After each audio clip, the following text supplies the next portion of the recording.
बिस्मिल्लाहिर्रहमानिर्रहीम। इस सेशन में सबसे पहले हम इस्लामिक बैंकिंग इन व्यू जो पहले भी हम हल्का सा डिस्कस कर चुके हैं उसको दोबारा थोड़ा सा डिस्कस करेंगे। और उसके बाद जो है फिर जो हमारा मौजूदा टॉपिक है यानी सलम, उसके हवाले से एक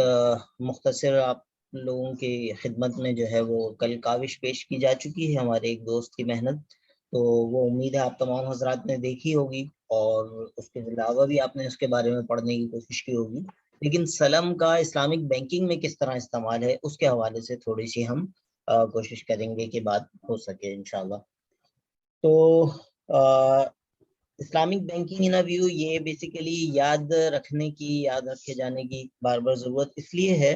कि एक कॉम्प्लिकेटेड सिस्टम जो है वो है इस्लामिक बैंकिंग। बहरहाल ये मानने वाली बात है, तो इसको जितना हम सिंप्लीफाइड वे में समझ सकें, जितना सिंप्लीफाइड तरीके से जो है इसको जान सकें, ये खुद हमारे लिए भी अच्छा होगा और जिन लोगों को हम आगे मुंतकिल करना चाहेंगे उनके लिए भी ये बेहतर होगा। तो एक सिस्टम जिसकी हम बात करेंगे कि बैंकिंग सिस्टम होता क्या है या कोई भी फाइनेंशियल इंटरमीडिएशन क्या होता है, कि जो डिपॉजिटर से, सेविंग करने वालों से, बचतें करने वालों से पैसे वसूल करते हैं और आगे बिजनेसेस को, कारोबारों को या दीगर फाइनेंस लेने वालों को वो रकम फराहम करते हैं, तो ये कहलाते हैं बैंक या दीगर मालियाती वास्ताकार या फाइनेंशियल इंटरमीडिएशन इंग्लिश में हम इसको कहते हैं।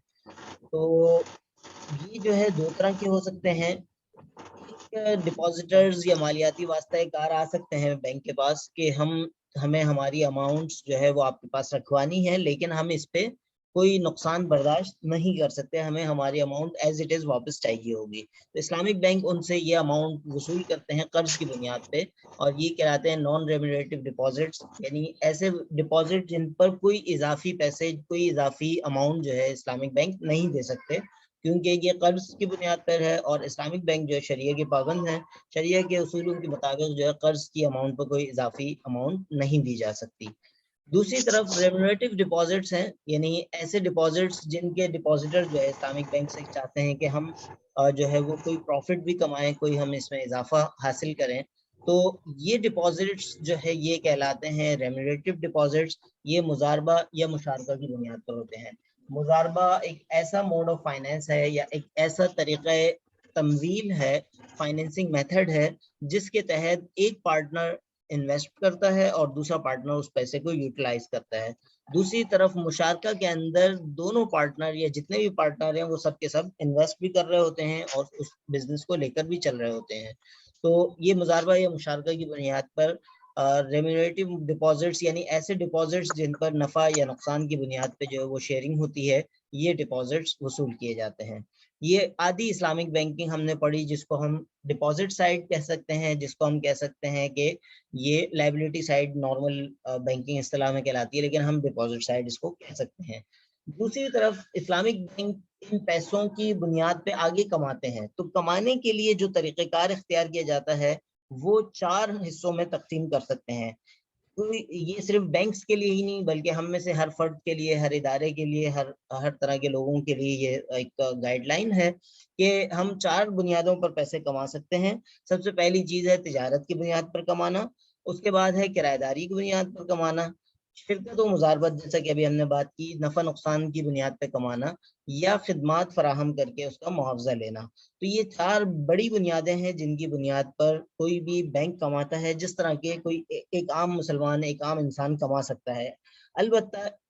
अब इसके अंदर थोड़ी सी तफसील है। मिसाल के तौर पर तिजारत की बुनियाद पर कमाने का एक तरीका है मुराबहा। मुराबहा बिल्कुल आसान अल्फाज में नफ़ा बताकर माल बेचना। जैसे मिसाल के तौर पर आप कोई माल खरीदने जाएं और वहां आपको दुकानदार ये कहे कि मैंने ये चीज़ जो है 1000 रुपये में खरीदी है, मैं आपको 1200 में बेच रहा हूँ, तो ये मुराबहा होगा। इसी तरह मुसावमा, मुसावमा इसके मुकाबले में बिल्कुल आसान है। जो हम नॉर्मल लाइफ में सेल कर रहे होते हैं, परचेज कर रहे होते हैं, यानी जिसमें नफा बताए बगैर माल बेचा जा रहा होता है, बेचने वाला जो है अपना नफा नहीं बता रहा होता या अपनी कॉस्ट, अपनी लागत नहीं बता रहा होता, ये कहलाता है मुसावमा, जिसको हम कह सकते हैं नॉर्मल सेल या नॉर्मल आम सेल, जिसकी बुनियाद पे खरीदो फरोख्त की जा रही होती है डेली लाइफ में। तीसरी चीज जो रेड कलर से यहाँ पर मौजूद है और आज का हमारा मौजू भी है, वो है सलम। تو اس پورے سینیریو میں سلم جو ہے وہ آج ہمارا فوکس ہے. سلم ٹرانزیکشن جس کی تعریف آپ نے پڑھ لی ہوگی، ایک ایسی سیل ٹرانزیکشن ہے جس میں جو پیمنٹ ہے وہ ایڈوانس میں دی جا رہی ہوتی ہے، اور جو ڈیلیوری ہے، مال کی وصولی ہے، وہ فیوچر میں لی جا رہی ہوتی ہے، اور اس کی اسپیسیفک شرائط و ضوابط ہیں جو کہ بہت زیادہ جو ہے وہ احادیث سے ہی مستنبط ہیں براہ راست. تو سلم اسی طرح استثناء جو ہے وہ ایک ایسی سیل ٹرانزیکشن ہے جو نارمل سیل ٹرانزیکشن سے مختلف ہے. جس طرح کہ سلم مختلف ہے، اسی طرح normal cell transaction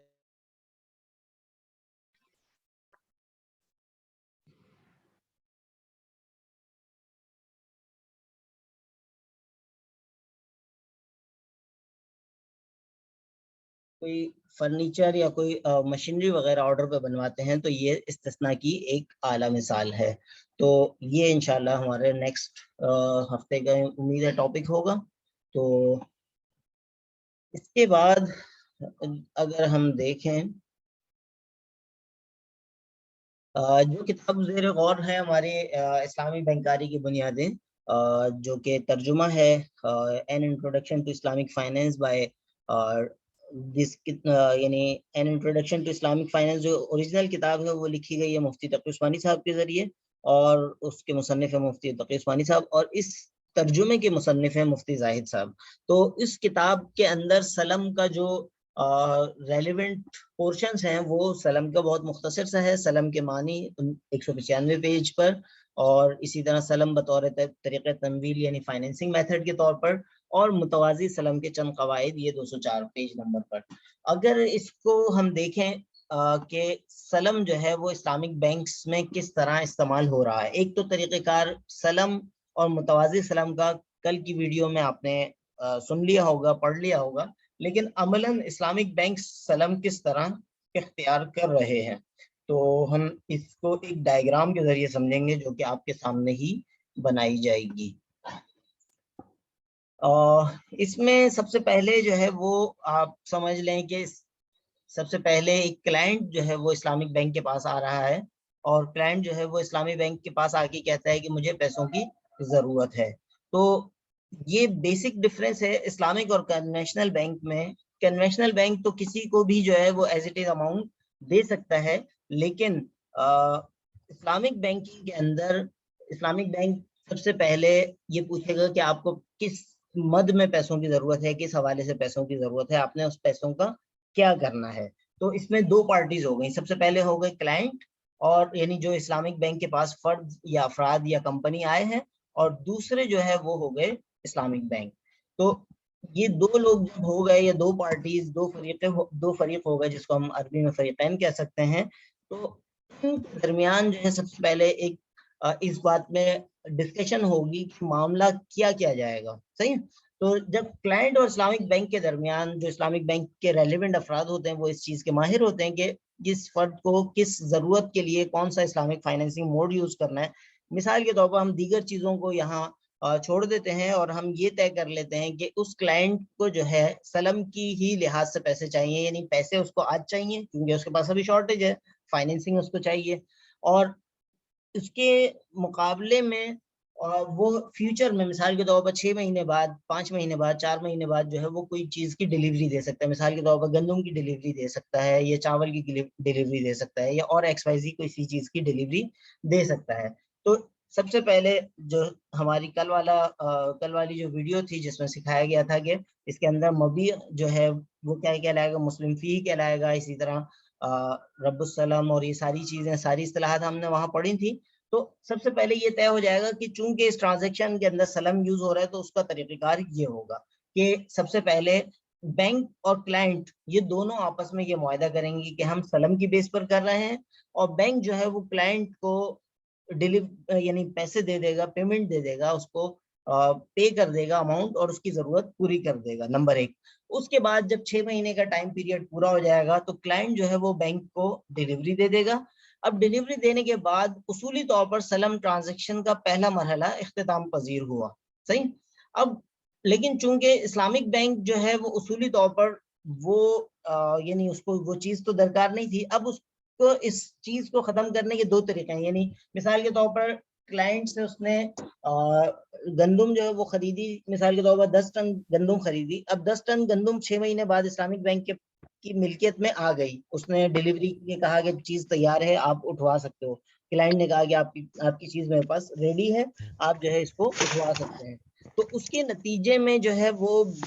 Islamic bank दो तरीके इख्तियार कर सकता है। एक जो हमारी कल की वीडियो के अंदर डिस्कस था कि मुतवाजी सलम वाला मेथड, मुतवाजी सलम का तरीकाकार क्या होगा कि इस्लामिक बैंक ने सेम यही सलम वाला काम, जैसे ये पहली ट्रांजैक्शन थी, सेम यही काम इसने आगे किसी और से सलम ट्रांजैक्शन के तहत किया हुआ होगा, लेकिन वहां पर क्या होगा, जगहें चेंज हो जाएंगी। जगहें चेंज क्या हो जाएंगी कि बेचने वाला जो है वो इस्लामिक बैंक है और क्लाइंट यानी थर्ड पार्टी कोई और है, मुतवाजी सलम, यानी ये वाला क्लाइंट, इसको क्लाइंट 1 कर लेते हैं, ये क्लाइंट 1 और ये जो है क्लाइंट 2 हो गया। सही, ये दो अलग अलग क्लाइंट है, दोनों सेम नहीं है, तो मेथड हो गया, ये कहलाता है मुतवाजी सलम का। लेकिन मसला ये होता है कि प्रैक्टिकली तकरीबन 4 साल 8-9 महीने 10 महीने मैंने इस्लामिक बैंकिंग इंडस्ट्री में गुजारे हैं, अमलन इस तरह का कोई एक केस भी नहीं है। नजरी तौर पर थियोरेटिकली इस तरह के केस पॉसिबल है, आप बना सकते हैं, दसियों बना सकते हैं, लेकिन अमलन जो है इस तरह का कोई केस मेरी नजर से नहीं गुजरा, और मैंने सुना भी नहीं कि किसी बहुत एक्सपीरियंस बंदे से भी कि मुतवाजी सलम उसने किया हो। तो थियोरेटिकली इस मुतवाजी सलम वाला ये वाला मेथड पॉसिबल है, लेकिन प्रैक्टिकली अमलन इसके अंदर मुश्किलात क्या क्या हैं कि सेम वही चीज इसको इतनी मिकदार में चाहिए हो, उसी मायार की चाहिए हो, उसी पीरियड में चाहिए, हो सकता है ये वाला बंदा 3 महीने में देने के लिए तैयार हो, ये कहे नहीं मुझे 6 महीने में चाहिए। अब 3 महीने बैंक अगर इसको स्टोर करेगा तब भी बहरहाल एक्सपेंसेस आएंगे। इसी तरह हो सकता है उसको बासमती चावल पहली सलम में मिल रहा हो और यहाँ पर जो है ये कोई और किस्म का चावल लेने आ जाए। तो अमलन जो है ये वाला method practically Islamic banking industry Pakistan के अंदर मैंने 4 साल 10 महीने के अंदर नहीं देखा, लेकिन थियोरेटिकली पॉसिबल है। कोई इसमें नहीं, शरन जो जो इसके उसूल ज़ाब्ते हैं शरिया स्टैंडर्ड की रोशनी में हमारे भाई ने जो कल बताए, वो प्रैक्टिकली यानी अगर करना चाहें कोई हजरात कोई लोग तो ऐसा किया जा सकता है। अच्छा, अब जब मसला ये हुआ कि जब इस तरह का काम नहीं हो पा रहा तो फिर क्या हो रहा है इस्लामिक बैंकिंग इंडस्ट्री के अंदर, सलम ट्रांजैक्शंस तो हो रही हैं, वो सलम ट्रांजैक्शंस जो है फिर किस तरह अपना वजूद रखती हैं। तो उसका तरीक़ेकार ये होता है कि इस्लामिक बैंकिंग पहले मरहले में तो सलम का वही तरीक़ेकार है कि बैंक ने डिपॉजिट किया, यानी फाइनेंसिंग फराहम कर दी, पैसे फराहम कर दिए क्लाइंट को, फर्ज करें जनवरी में, और उसके बाद जो है क्लाइंट ने 6 महीने बाद जो भी मबिया था, चावल था, गंदुम था, जो भी था, उस बैंक को बता दिया कि आपकी तरफ से ये चीज मेरे पास रेडी है। अब उसके बाद क्या होता है कि बैंक का नुमाइंदा जो है वो जाता है और कंस्ट्रक्टिव पोजीशन या पोजीशन के उसूलों के तहत जो है वो उस पर जाके कब्जा हासिल करता है, या बैंक जो है वो अपना कोई नुमाइंदा मुकर्रर करता है जिसको हम कहते हैं मुकद्दम, यानी ऐसे लोग जिनकी एक्सपर्टीज होती है, जो इस फील्ड के लोग होते हैं, उनको समझ होती है कि किस तरह की चीज है, या तो बैंक का नुमाइंदा जाके पोजीशन हासिल करता है या मुकद्दम जो है पोजीशन हासिल करता है, और बैंक जो है वो उसको ये बता देता है कि ये चीज हमारी मिल्कियत में आ गई, ये चीज हमारे कब्जे में आ गई, अब से लेकर ऑनवर्ड तक हमारा नफा नुकसान जो है वो हमारा है, इसका अगरचे रखी आपकी जगह पे रहेगी, लेकिन इसमें जो है वो हमारी मिल्कियत में होने की वजह से ये हमारे रिस्क में है, हमारे जमान में है। अर्रिबू बिल जमान का फॉर्मूला यहाँ पूरा हो जाता है। उसके बाद बैंक एक और काम करता है जो कि इस्लामिक बैंकिंग के अंदर बहुत इंपॉर्टेंट है आज के दौर में, वो कहलाता है वकाला। यानी इस्लामिक बैंक किसी क्लाइंट को, जो पहला क्लाइंट था, उसको अपना वकील मुकर्रर कर देता है, अपना एजेंट मुकर्रर कर देता है। इंग्लिश में एजेंट कहलाएगा और अरबी में वकील कहलाएगा, उर्दू में आप कह लें नुमाइंदा कहलाएगा। वकील बराए फरोख्त कि इस सामान को जो है, आप इस सामान को बेचने के लिए आप हमारे वकील बन जाए। सही है, सेलिंग एजेंट कहते हैं इंग्लिश में हम इसको, और अरबी में जो है वकील कहलाएगा। तो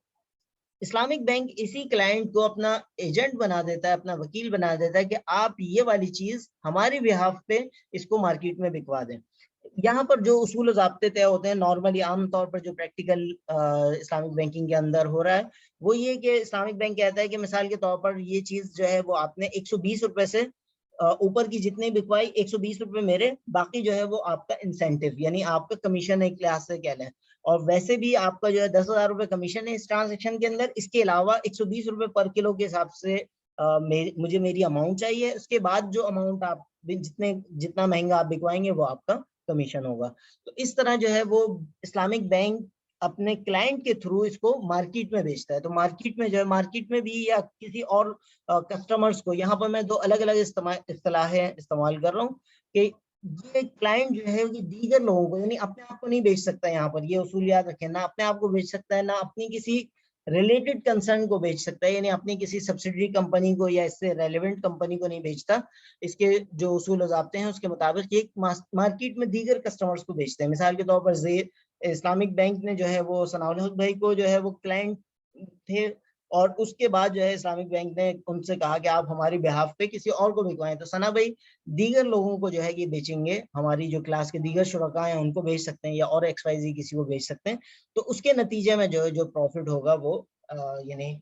جو اسلامک بینک کے ڈیزائرڈ اماؤنٹ ہے 120 روپے کلو کے حساب سے وہ اس کو دے دیں گے, باقی جو ان کی جو انسینٹیو ہوگا وہ اپنے پاس رکھیں گے. تو یہ طریقہ کار ہے جو اسلامک بینکس کے اندر جو ہے وہ سلم ٹرانزیکشن کا اختیار کیا جا رہا ہے. اور سلم کے ساتھ چونکہ اسی چیپٹر کے اندر مفتی تقی عثمانی صاحب کی اسی اسلامی بینکاری کی بنیادیں نامی کتاب کے اندر سلم کے ساتھ استثناء کو بھی ذکر کیا گیا ہے, اور عملاً جو اسلامک بینکس کے اندر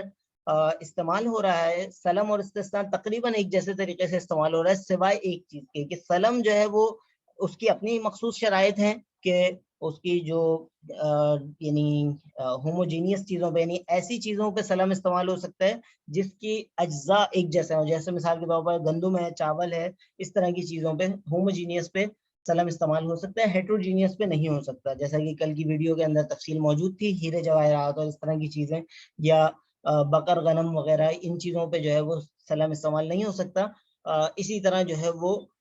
سلم کی مخصوص جو شرائط ہیں اس کو سامنے رکھنا ہوتا ہے. جبکہ اس کے مقابلے میں جو استثناء ہے, استثناء کے اندر پہلی جو ٹرانزیکشن ہے تقریباً سلم سے سملر ہے, باقی صرف مبیع کے درمیان فرق ہوتا ہے کہ اسلامک بینک جو ہے وہ استثناء صرف ان چیزوں پہ کر سکتا ہے جو آرڈر ٹو مینوفیکچر ہو سکے, یعنی جن کے اندر مینوفیکچرنگ انوالو ہو, جن کے اندر ویلیو ایڈیشن انوالو ہو. جیسے مثال کے طور پر شوگر پہ جو ہے وہ استثناء کیا جا سکتا ہے, اسی طرح اور دیگر چیزوں پہ استثناء کیا جا سکتا ہے جس چیز میں مینوفیکچرنگ انوالو ہو. لیکن اس کا بھی طریقہ کار یہی ہوتا ہے, سب سے پہلے یعنی مثال کے طور پر 1 جنوری کو یا جنوری کے مہینے میں کلائنٹ بینک کے پاس گیا, بینک نے جو ہے وہ کلائنٹ کو